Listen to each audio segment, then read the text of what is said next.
You are the founder of an organization that's now in the front line of politics, but you didn't intend for this to happen. How did you become a public figure? Right. So I'm a board-certified emergency physician, meaning that I work on the front lines whether or not there's a pandemic. So I was, of course, working in the ER when COVID-19 kind of came to America. So I was watching it for a while. I was watching I'm interested in that sort of thing, how it was transpiring in China and then Italy, and I knew it was eventually coming here. So I had read all the journals, all the studies, all the articles, and I wasn't as fearful as the average American simply because, I'm an ER doctor and I figured I could do this. So we were really getting ready. We were having lots of conversations, meetings at the hospitals, different kind of COVID-19 policies, et cetera. And then America got its first non-travel cases, I think the very, very end of February. But where I was on the West Coast, I don't think we got cases till March. But because I was following it so closely, I was very aware that hydroxychloroquine was a good drug for this thing. The reason I knew this is, although most Americans don't know this, we've known that chloroquine would probably work for this for 15 years. 15 years ago, there was an article published in Virology in the year 2005 that chloroquine worked against SARS CoV1. SARS CoV1 and SARS CoV2, which is COVID-19, are 78% identical. So it was very likely to work. Knowing that, there were some scientists across the world that were already studying if chloroquine or hydroxychloroquine would work, and they discovered that it would. In fact, in the country of China, they published in their national manual that they use for treating diseases that chloroquine should be first line for COVID-19 back in February, right? And then there were more studies from France, India. India made it its national policy that any healthcare worker, or really anyone related or near a healthcare worker, could get hydroxychloroquine. In other words, it's easy to get in other countries. So I was watching it and I was kind of excited about hydroxychloroquine, for when my patients would need it. And, I thought it was really smart because I got some for my friends, I got some for my family, a lot of it. By the way, a lot of doctors were hoarding hydroxychloroquine, so much so that the a medical organization put out a notice, please don't do that. So there I was waiting for it. And then all of a sudden, there was all this negative attention thrown on hydroxychloroquine, saying it was bad, it was poison, it was terrible, it was snake oil. And it was just crazy to me because, first of all, this is a drug that had been around for 65 years. It's been FDA approved for that long. It derives from quinine, which is found in tree bark, very safe. It's been used billions of times across the planet for 65 years. We give it to babies, children, pregnant women, nursing mothers, the elderly, and the immune-compromised. Those last two groups for rheumatoid arthritis or lupus take it for decades. It's like that safe a drug. In fact, it's safer than Tylenol and safer than aspirin, okay? Safe drug. It's over the counter in much of the world. But here it happens to be by prescription. But I was excited. I was like, okay, great. What happened was, and there I am just being a private emergency doctor, mom, and then when a patient came in that had diagnosed COVID for the first time, when we got the rapid test, I, of course, prescribed hydroxychloroquine and zinc. Within 12 hours, the patient was improved. Within about 3 days, was almost completely back to normal. So my experience matched up with what I had read in the journals, which is that it works.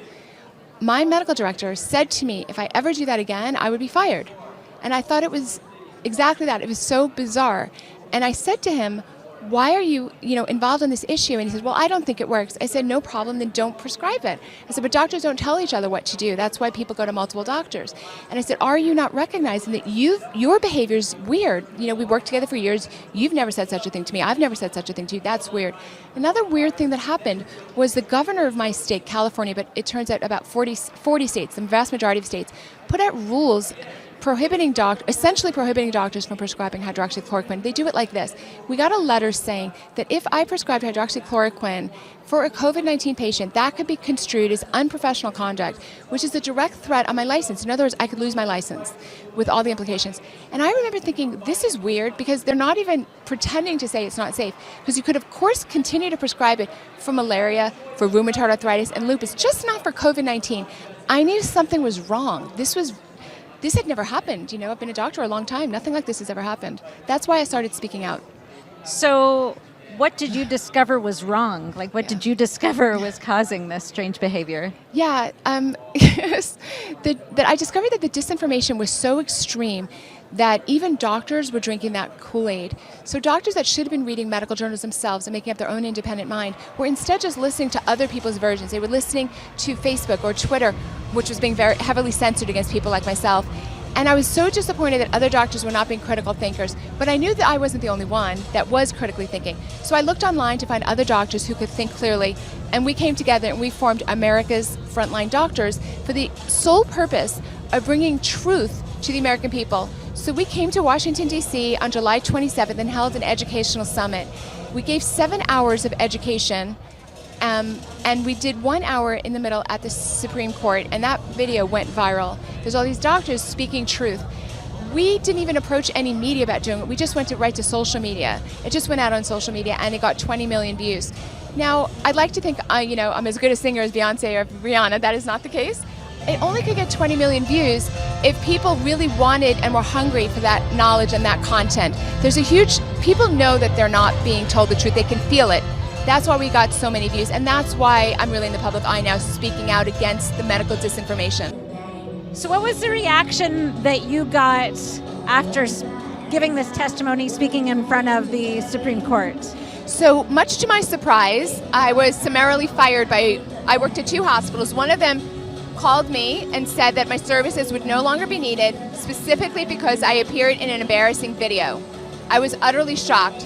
The other hospital continued to threaten to fire me for prescribing hydroxychloroquine and zinc, and we're still in pre-litigation stages with both hospitals now.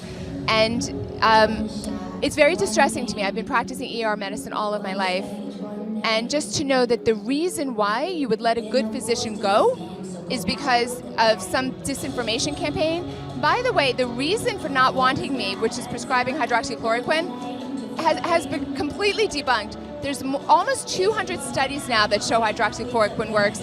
The AMA has even pulled back from saying it. There have been Senate hearings, testimony.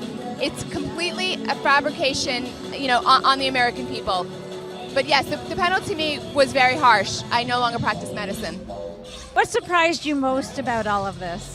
I really thought that this whole disinformation campaign would just sort of fade away and roll away. I've been shocked at the depth of the disinformation. It's so clear to me that it's much more than not liking Donald Trump, and it's much more even than Democrat versus Republican. There's something else going on. First of all, this is happening across the world. Western nations are the one that had the main problem with the disinformation campaign. It's not only America. It was the UK, it was Canada, it was the Netherlands, Belgium, France.